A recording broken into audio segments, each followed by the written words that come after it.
help us understand the disparity between the interbank rate and the Forex Bureau rate.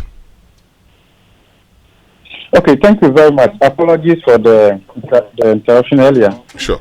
So it's about building confidence in the market.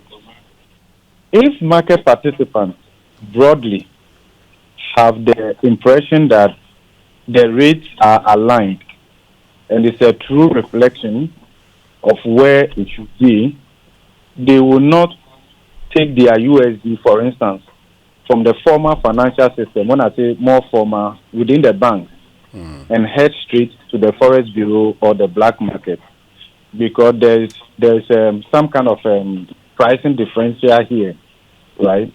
So that is what is fueling the black market.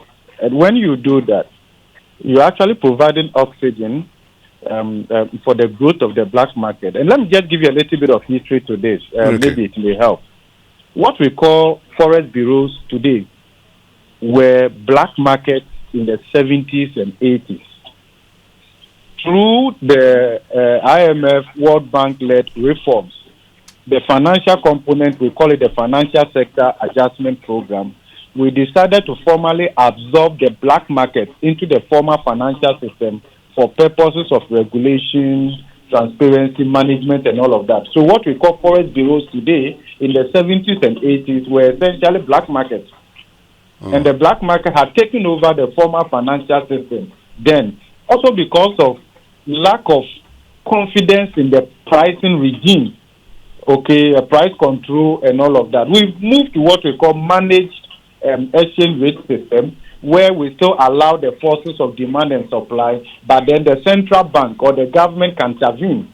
Usually the central bank can intervene in the market, sell dollars or buy dollars on its own account in order to manage excessive volatility in the market, or to steer it to a certain band that perhaps will not cause dislocations in the economy.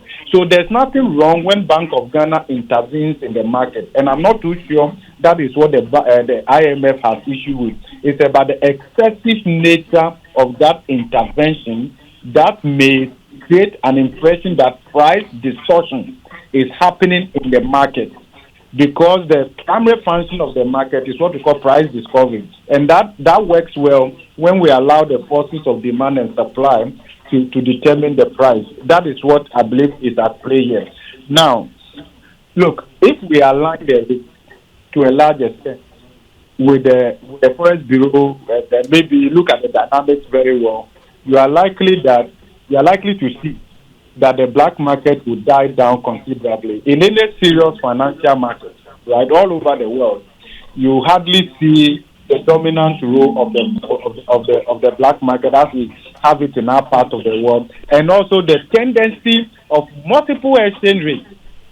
We are going back to where we were before the IMF program kicked in. Could you go back to the original IMF supported program, the document that was approved on May 17, 2023?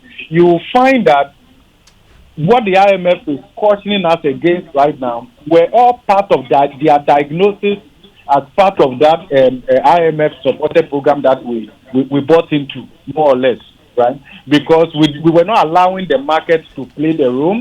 In fact, there was a strong influence by the central bank. They give the dollars to the bank, and they give them a band or a rate within which they have to trade. So when it happens that way, the price signal is coming more from the central bank rather than the forces of demand and supply. But of course, if you see with the gold board, gold for reserves, and the rest of them, and then also some kind of revisions in the remittances market with the fintechs and the rest of them, Bank of Ghana has a considerable control of FX now, and they determine to a large extent how the market should play out at the end of the day. I believe that is where the issue is. If it happens that way, then perhaps, of course, we are using the managed exchange rate, others will call it the dirty exchange rate system and all of that. But we need to look at all of this so that we don't create multiple rates, as you find the interbank rate, as you find within the rates within the bank, the Forex Bureau, and then the different rates also operating in the black market and all of that. So